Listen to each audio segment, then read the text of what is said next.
Um, I am Anne Viveros. I'm here in Minneapolis, Minnesota, and really happy to be here. And this is a class that I've been teaching mostly in Minneapolis, but now with the last year, I have been teaching it online, and so I've been able to have people from all over join me. It's a meditative healing arts is what I think mandala making is in so many ways. And so hopefully by the end of this, you'll see how it is meditative, how it is healing, and how it is an art, as well as inquiry based. I like to incorporate a lot of inquiry, and so hopefully by the end you'll see how all of that fits into this. So I just want to acknowledge, like I said, I am from Minneapolis, and it's the land of the Dakota. And so I just want to take a moment to honor that I am here in Minneapolis, the home of the Dakota, and both um, modern, cultural, and historical. So.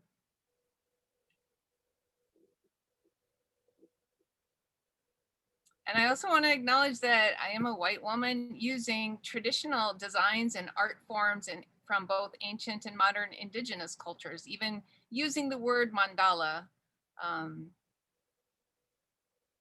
coming from the Sanskrit. So this word, so when I have your photos here, can you see that on my screen that I've moved that? I see. Yeah.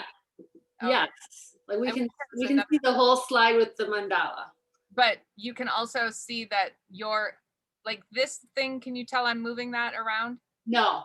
Okay, I just wanted to make sure because Yeah. I've got a line of all of our photos. So Okay. welcome, Linda. Thanks for joining us. We're just getting started. So mandala is a Sanskrit word for circle or a sacred symbol that mirrors the state of consciousness through concrete patterns. Native Americans use mandalas as healing and transformational art in the sand, for example, art therapists to facilitate healing, Tibetans as visual representations of Buddhist beliefs. As a universal symbol of healing, the respective circles of the mandala capture the many diverse aspects of the center. So I took this from the Center of Spirituality and Healing, so the center's work, which is reflection, transformation, spirituality, creation, and the ongoing journey that continues to shape of who we are to become. So the center is a center in Minneapolis that I was quoting from. So mandalas, or these sacred circles, are often characterized by their geometric shape, their patterns and concentric circles. There's an attention to symmetry, and they do cross cultures and traditions. They're found, as well as they're found in nature and in cultures across the globe. So if you just think of flowers like the two here from my garden, or eyes, sun, spider webs, snowflakes, the sun, the moon, the stars, right? All of these, so many different things are this circular pattern that's so much a part of nature. And then as humans, we have continued to be inspired by that. So if you think of the Celtic knotwork or the yin yang symbol and Aztec calendar and medicine wheel, the Sri Yantra or chakras often are symbolized with round circular shapes.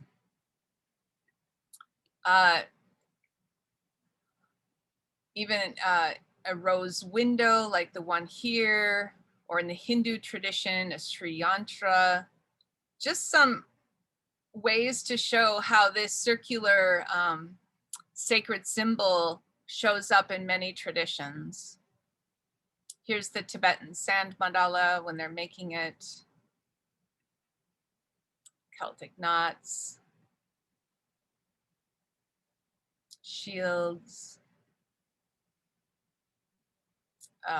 in India, the Hindi or the Rangoli or the Kolam, which are designs that they draw onto the floors or sidewalks, entryways, and even doily patterns, which I think of as, when I see this, I think of my own mother and my own grandmother. So even in my own tradition, I see these circular symbols.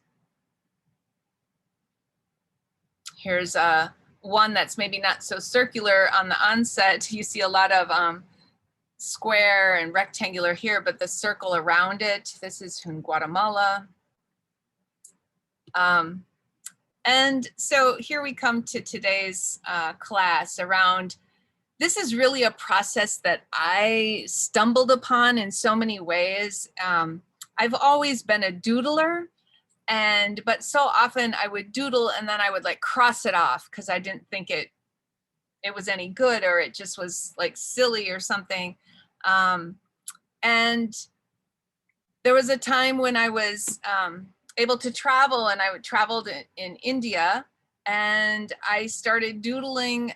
And when I was taking classes, I took a class on the Bhagavad Gita at one point, and it was like my first introduction to that. And I wasn't really understanding that much of what was going on. And I found myself drawing, and it's so inspired by so many of the designs from my travels that I started just doing more repetition and more pattern. And as I did it, I just noticed how I was using it as a meditative practice. And little by little, as I drew and drew more and more and painted and drew, I just realized that the way that I've kind of stumbled into this, that people were interested in learning. And so here I am teaching this process. And so, if you go online, you'll see there's so many mandalas now, like that word is all over the place. And people, you could go on a computer and really create a perfectly symmetrical mandala. And that's not really what this is. This is really free form and hand drawn. And I always say you don't need to be an artist to do this, to take this class, to draw mandalas, because I'm really using simple shapes and putting them into a pattern and repetition. So even on the top of this slide, you'll see that there's a V, and I've just repeated it many, many times. And then it turns into a pattern. Or at the bottom of the screen, there's an N. And again, just repeating it over and over, it's almost like scallops or something, and it's just another pattern.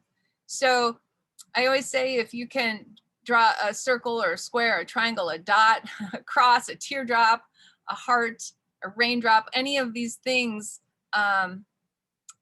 you can do this process. And here you see one of mine in the middle, and then you see students who have taken my class drawing theirs on either side. And then I think sometimes it's fun to be able to have a nice pen. So like, if you have that, great.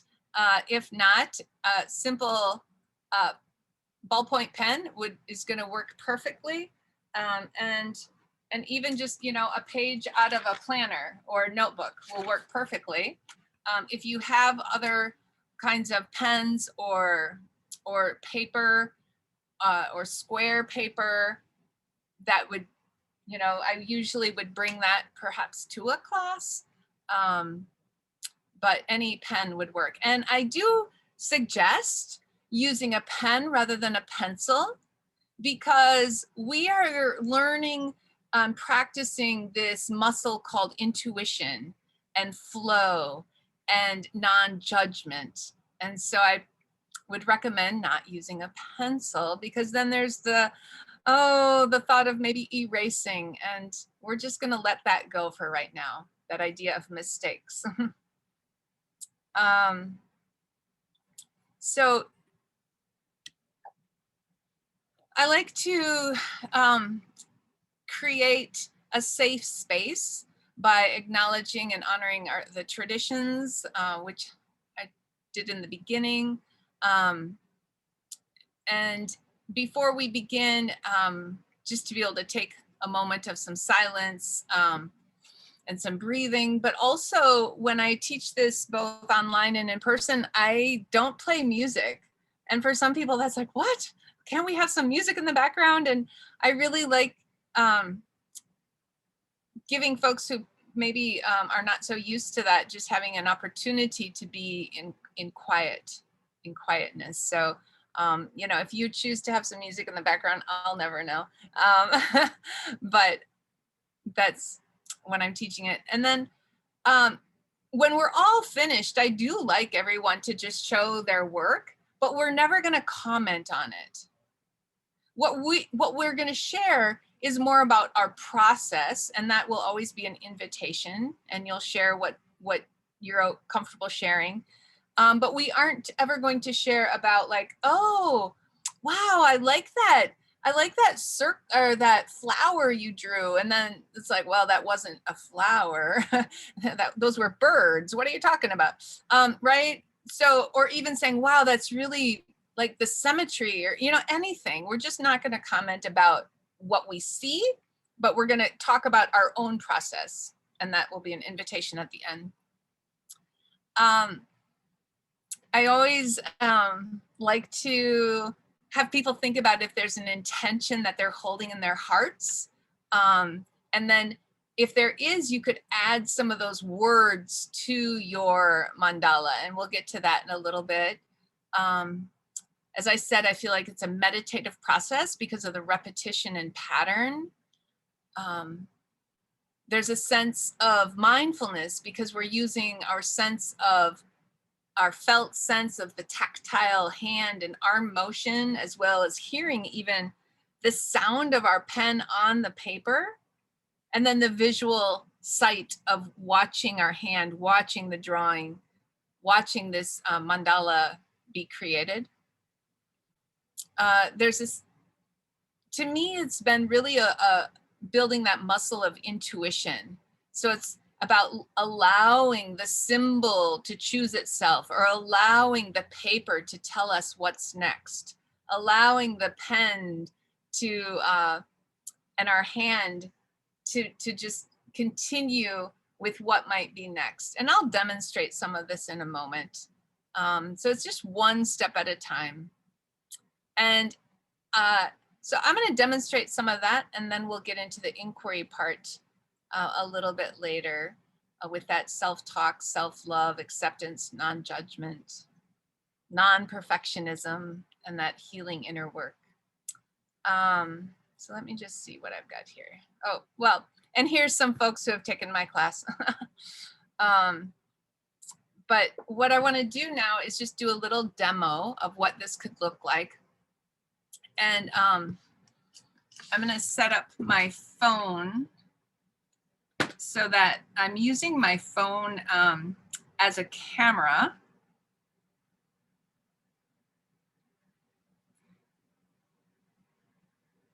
So I'll be joining twice.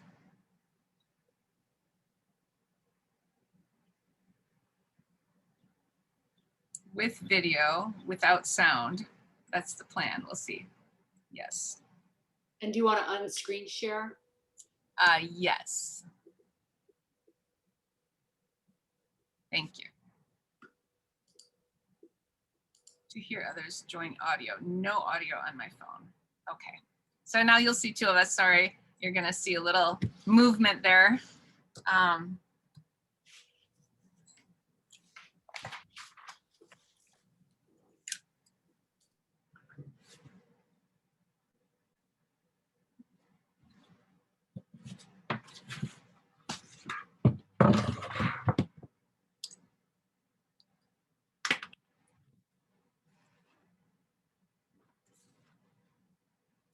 So let's see, there we go. So I would invite you to the audio or the video that's on here, my camera, I would invite you to make that your, like, have that, what do you call it? Let me, to pin that. So, Yeah. you know, those 3 dots up in the right corner, if you pin that, then you see that in a bigger format, and I think that might be helpful. And let's see. There we go. That works. So what you see on my phone camera here is I just have a piece of square paper, and I don't use a compass or anything, but to make that first circle, I will take a plate or a shape. So here's a plate that I use to trace that first circle. And then I used a disc to trace that inner circle. So I like to do 2 circles just to start, to keep me, just to make that initial concentric circles. And then I choose a shape. And you can see for this one, I chose a circle. But I want to spend a minute talking about just all and showing, demonstrating a little, all the different shapes. And I'm just going to move this one more time here. There. So when you think of shapes, you know, anything, a square, a triangle, a circle, a dot, right? A simple shape like that. It could also be, you know, a shape that you could just kind of make up, like a U, or this kind of a shape that I just made up. And then you can kind of riff off of different shapes. So you might have a heart, but then maybe you want to change it a little and make some heart that have the swirls going in, or a swirl going in like that, or maybe a swirl going out. So it can be different. It's still sort of like a V or a heart, right? But you're sort of riffing off this idea of a shape. And then what we do is we continue that shape all the way around the circle. So you're making a commitment to having this circular shape all the way around. And once you're finished, then you pause and take a breath, and you allow your hand, your pen, your paper to decide for you, using that intuition muscle, what shape is going to come next. And it can be very spontaneous and without a lot of thinking. We're not planning this. I'm not planning like, oh, this is going to be a flower, or this is going to be XYZ. This we're really coming at it from a place where what comes next, and just asking, okay, what comes next? And you might decide a heart. Like, that's the first thing that came to my mind right now. Like, I don't have this pre-planned. And so you just take your pen and think, and don't even think, I use that word, but I don't really mean like to think with cognitively planning, but take your pen and, okay, heart, where's that heart gonna go? And so I might just take this and be like, okay, here's a heart, and I'm gonna do every other space in between the circles. And then I'm gonna continue that over and over. And what you'll notice is that here's the repetition. And when you get really quiet and settle into this without having me talking at you, you'll notice perhaps that mindfulness of hearing and sight, sound, and the tactile sense of your hand. I don't know if you can hear it through the Zoom recording here, but when I do this, I can hear the pen and there begins to be a sound to it. It's like, shoo, shoo, shoo, shoo. Because I'm taking each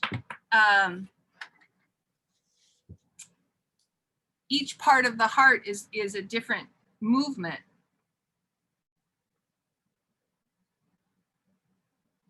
And then as you do this, you'll notice your hand goes around, and then I like to turn the paper. Okay, so that's another thing. You can just turn the paper. A lot of people will ask me, where do I start? Do I start in the center? Do I start in the middle? Do I start on the outside? And really that's up to you. I jump around. I go from the inside to the outside to the middle. So whatever, again, it's not something that's planned. It's something that happens spontaneously and using your intuition muscle. So once you finish like a whole row of hearts now, then you would stop, maybe even put your pen down, take a breath, look at it again, and then pick up your pen and see what happens next.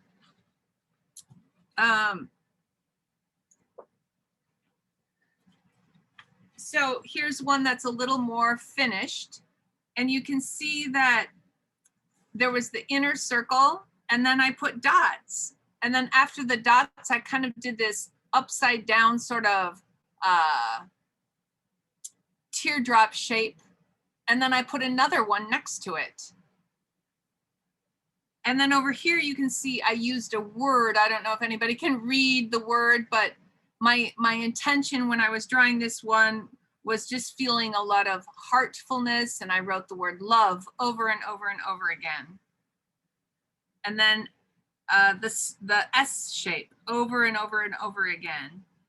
If you have different size nibs, the nib on the pen here, if you have different sizes, you might notice that I must have had 2 sizes here. The love was written with a smaller pen nib size, and then this S shape was a little bit bigger one. I always teach this just using black and white, so white paper with a black pen. I introduce color later on in another class. It seems like because this is really about following your intuition and mindfulness, like introducing color at this point is just a lot. So I don't typically introduce that when I'm teaching, but you know, if you guys have your colors out and you've already, you know, then that's fine. But it might be an exercise for you to just do it in black and white. And then one more thing I want to share is, so you might have a design like this, right? And then your designs build on each other. Oh, where'd it go? Here it is. So that's one design, and I'm sure all of us could draw that, right? We could draw it around our circle many, many times. And then maybe when we're done with that, we could add this on top of it. And when we add something on top, it creates a whole nother visual. So this might look complicated to someone, but if you break it down, it's really just 2 shapes on top of each other. And so as you go, you might notice that you're going to start adding things on top of each other, next door. But you're not going to draw like this character complete every single time. How my process is, I do one simple design and then add to it. So as an example of that, this is one where the circles were kind of around the side, but it's not like I drew each one complete and then went to the next one complete. It was like just a circle and then a dot inside the circle.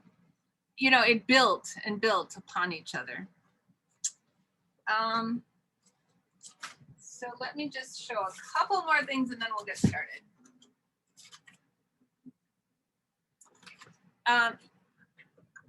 Another shape that I would love to introduce is even just letters of the alphabet. There's something about L's that I love, cursive L's. And so adding L's and the shape around is kind of fun. For me, you might try a letter of the alphabet or a numeral. 8s are fun to do. And then just a couple more ideas of how, right? Like here's an 8 and then like another 8, like a little 2 little 8s that made a flower, and then a few teardrops around it, and then some scallops around that. And all of a sudden there's this new character that jumped up, right?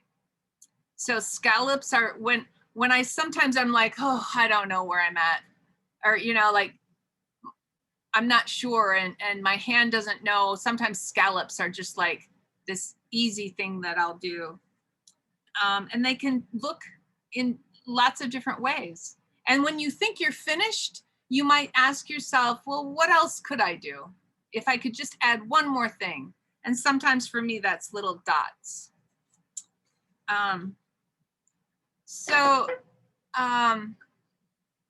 Are there any questions before I lead us in a short guided meditation, just to let my words settle and for us to begin?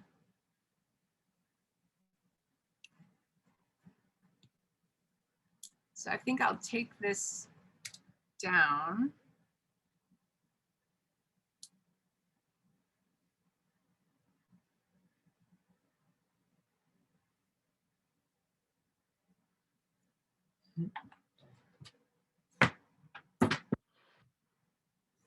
And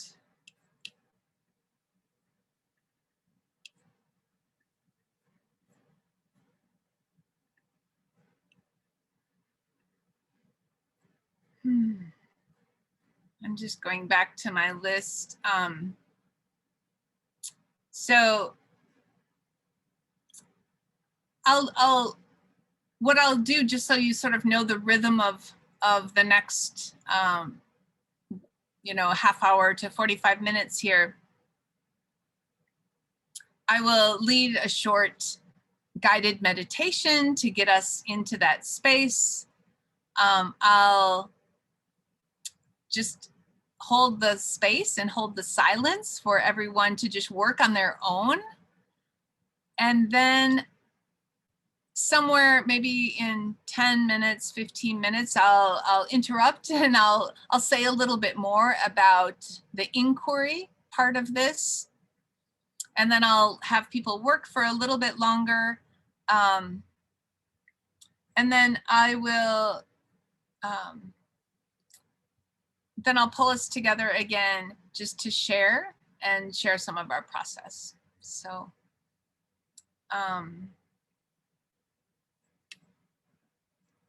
right, so just with that, I'm gonna change my view here so I can see everybody a little bit better. There we go. So if you wanna just get comfortable in your, and I'll move this away. If you wanna just get comfortable in your space, wherever you are, wherever you find yourself at this time. Noticing your feet on the floor, feeling that groundedness of the floor beneath you, perhaps the support of your chair.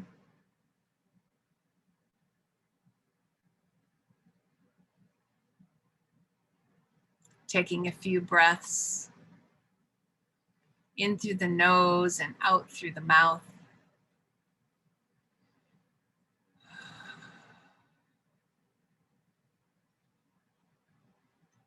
Noticing what it feels like to be here, giving yourself this time of hopefully something that you enjoy, something fun, something mindful, learning something new, some self-care perhaps.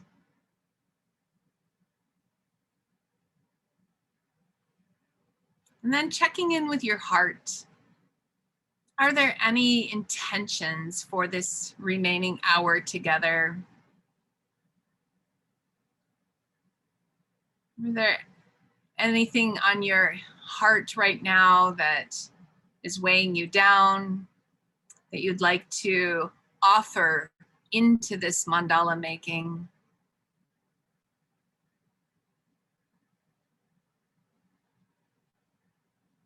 Perhaps there's a line from a poem or a quote or a song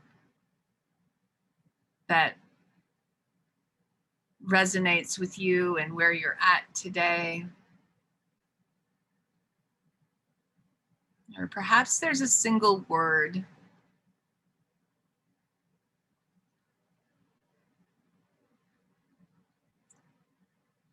So just taking that intention, what's on your heart, and I invite you to hold that with you as you're drawing, as you're doing this mindful practice.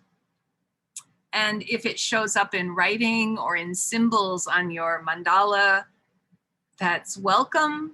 And if not, that is also welcome. But just know that that is an option.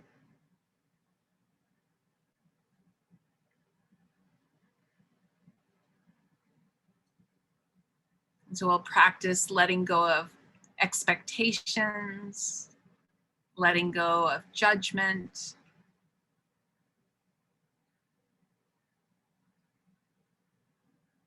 And so I invite you to open your eyes, and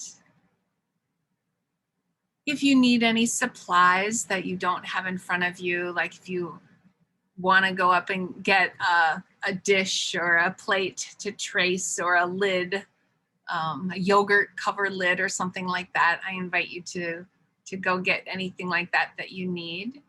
But maybe you showed up already with your paper and pen. And so I'm going to draw right along with you, and I'm going to set the timer for about 10 minutes or so, and we'll just work quietly, and then I'll check in about the other parts of this.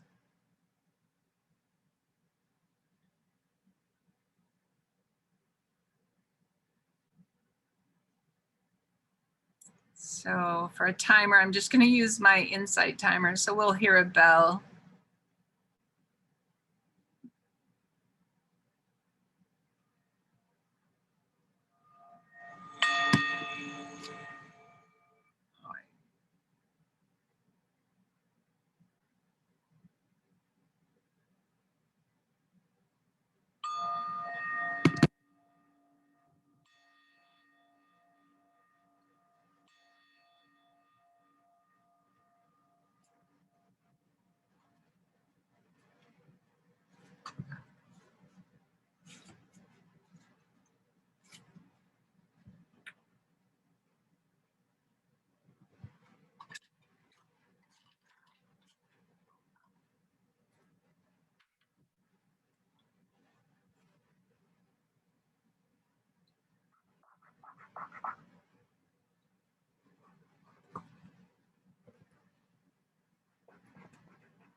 So that was about 12 minutes, and you'll get more time, but I just want to introduce this idea of inquiry. And this is just something that I learned along the way as I was playing with this. And so the invitation is to start noticing if there is any self-talk about how you're doing, what you're doing, how it looks, what went right, what you thought was a mistake. Oh, I wish I would have. Oh, why didn't I do this? And it might even be, oh, wow, I like how this is going. Or I wonder where that came from, right? So whatever your talk is. So sometimes, depending on if someone thinks of themselves as an artist or not an artist, their self-talk can be different. And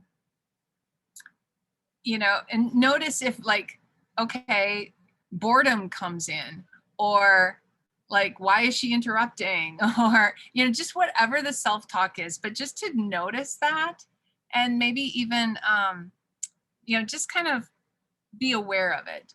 And if any of the self-talk is more like, oh, I should have, could have, would have, or noticing any judgment about how something turned out, please offer yourself some self-love and acceptance and non-judgment. This is not about perfectionism. And so there are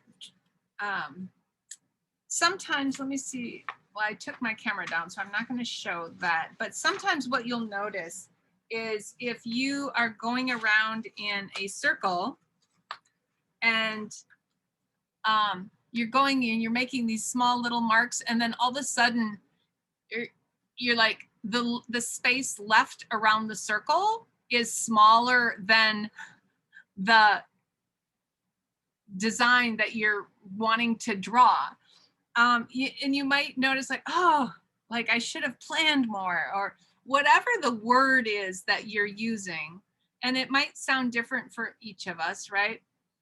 But if it's oh, I should have, measured or planned, then what the invitation is just to notice the words that you use and see where else those words show up in your life. Because this is a very simple piece of paper and pen. This is an hour and a half little class. This is something that you could easily just put in a drawer and never look at again. It's a piece of paper, and yet some of us are so hard on ourselves, and the words that we use, our self-talk, can be oh, it's not always the most friendly self-talk. So just notice that, and notice where else that might show up in your life. Because if it shows up on a simple activity of drawing these little characters on paper, chances are it shows up in other places. And that has been my experience. So I'm sharing that as that's been part of my journey, to notice and use my mindfulness practice while I'm doing this to see what turns up. And sometimes for some of us who practice these kinds of mindfulness tools and meditation, sometimes we're really good at quieting the self-talk. And so for some of us, we might not notice so much of that during this evening either. And the other thing just with that comes along with this self-talk is there are traditions that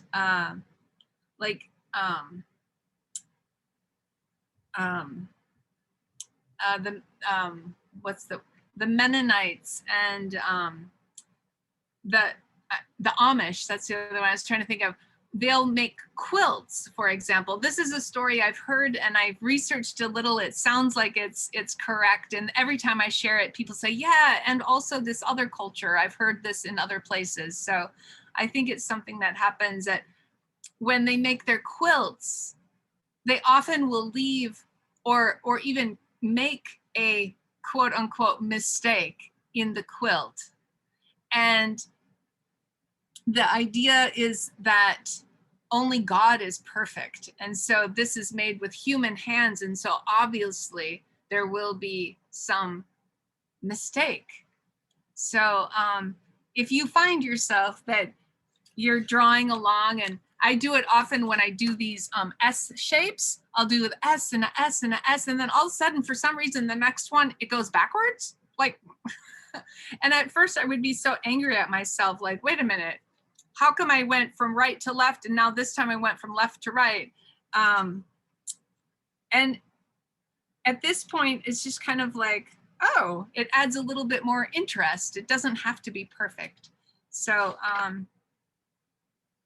that's what I have about the inquiry and self-talk. So what I'd like to do is set my timer again for maybe the same amount of time. That was about 12 minutes, and just let us practice a little bit more, and then we'll come back together. And if there are any questions, please feel free to unmute and make a comment or a question. Any of that is totally fine.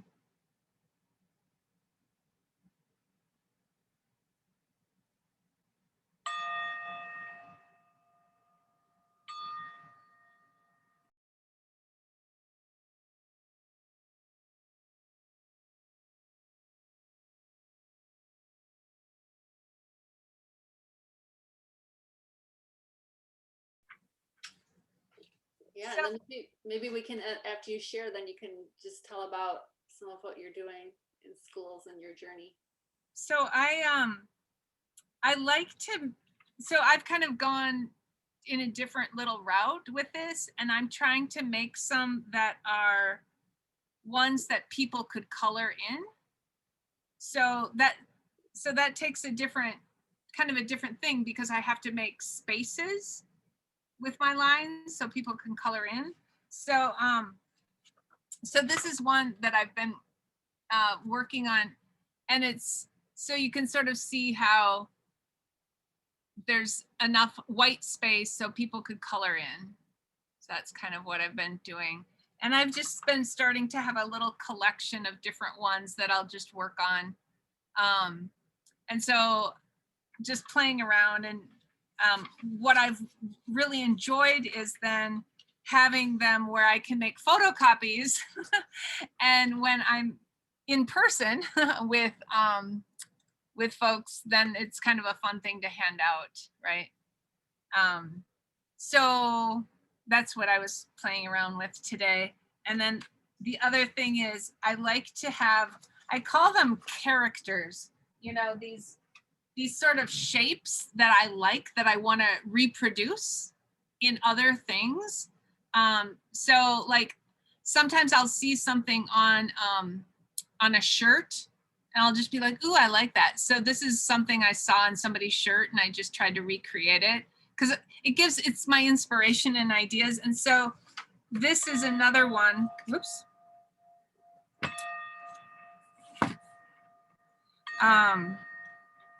I saw it.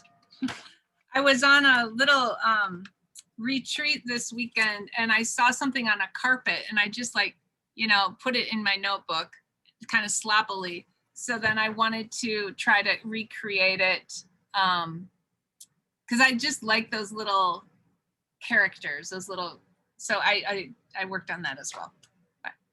Oh, really quick, I wanted to share, because for a few years in a row when my kids were in elementary school, a certain time of year they did after school enrichment, and I would always try to do a free one around mandalas. Fun. So one of the years I brought in our Kiva planks, and like they did it on the floor together. Like, so some people would be coloring, and then they'd take turns down there. Or I've seen people do it with like they go on a nature hike with kids and then you bring back your pine cones and your little Yes. Oh my leaves. gosh.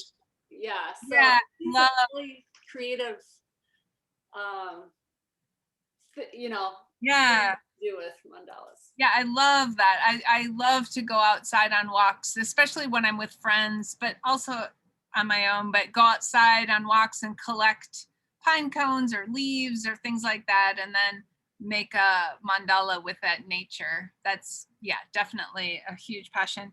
The another thing that I love to do and with kids and people in general is, um, so I introduce a mandala that's with colors, right? That'll be like a second class kind of a thing, because it's a whole nother thing then to like, oh no, what color should I choose? Um, and then have two. So these were a full one, and we cut them in half, and then we cut these in pieces. I don't know where my other pieces are right now, but you get the idea. So then it's like you cut it like a pie, and so I would cut more pieces, and then I would give this to my friend and I would keep one, and then I could cut them into pie shapes, and me and my friend would have each other's mandalas. You know what I'm saying? It's I didn't come prepared really to share that or show that, but they were here and I thought of it when you were saying you've done after school. That's one thing I've done at after school as well. Or you could have maybe something on the wall where, or we did it with poster board, and like one person would do their thing all the way around, and then the Yeah. next person would come in with pick their color and Yes. do it out with this group mandala. Yeah, yeah, absolutely. Definitely have done that in school buildings. Yeah, that's a lot of fun. Well, Um, thank you so much. This time flew by. yeah, Like, well, yeah, just if you have to get going, we totally understand at 8 o'clock if anybody wants to pop off. But I would love for a few minutes to have you share with us. yeah. So you're just at like this school year kind of thing, or No, just in like a little few minutes of mentorship of what you like what you've been doing in schools, either the past few years or this yeah, past year, and because I know you kind of transitioned and like a teacher on special assignment a little bit with yeah. skill and So mindfulness. yeah, so I've been a classroom teacher, an ESL teacher, a Spanish bilingual teacher for many years. I think I just finished my 29th year, so a long time, with Minneapolis Public Schools. And the last couple of years, I've been maybe, I say a couple, now it's been maybe 5 or 6, where I've been bringing mindfulness into for teachers in buildings. So I started with the building that I was at, and we developed a cohort of teachers that we would meet in person as a community of practice once every like 3 weeks, and then um, once a, then the following week I would meet with the teachers one-on-one for like a partner meeting, a coaching meeting, and then the next week we would all read the same article or something, so that when we came back together we would have something to talk about. And we did that and it was super successful, and I'm no longer there, but the program remains. They've continued to do it. And so we brought it into more buildings, so we have it at 4 buildings now. My hope is that we can bring it to more buildings, but it's such a beautiful thing to be able to have a place where teachers can learn their own mindfulness skills and their own meditation skills, and do that in community. And what we find is that, like, right now we're doing so much work around um, equity and abolitionist teaching, and learning about white supremacy culture and education, and that's really hard work, and it takes some, it takes each one of us to be present and mindful, and to notice our reactions and our biases, and to notice our somatic experience. Like, right, so if I'm in a meeting and people are talking about something, and I might just notice like in my body tightening up, all of that is part of our mindfulness practice. And so then being able to catch myself tightening and then do some breath work to be able to release in order to do the work at hand. And so we're really seeing how our mindfulness practices really marry a lot of the work that we're needing to do and engage with our um, anti-racist SEL, our abolitionist SEL, social emotional learning, or mindfulness, like really seeing how can this be a tool so that we can better show up for each other. Um, and so that's been a lot of my work in the last few years, and it's what I'll continue to do this coming school year as well. Um, but but just as a side note, just with our buildings going, parents had a choice whether they wanted to send their students back to in-person learning or not. And so many of them did, and many of them didn't want it. Some wanted to stay in distance learning, so they needed more teachers all of a sudden. So I was asked to teach distance learning 5th grade since February. And it was I was really nervous about it, but it turned out to be such a beautiful experience to be able to, after working with teachers for so long, to be able to come back and work with students and just realize, like, oh, this is why we do this work. So it was fun to then share some of these mandalas and mindfulness practices with students. Yeah. Wonderful.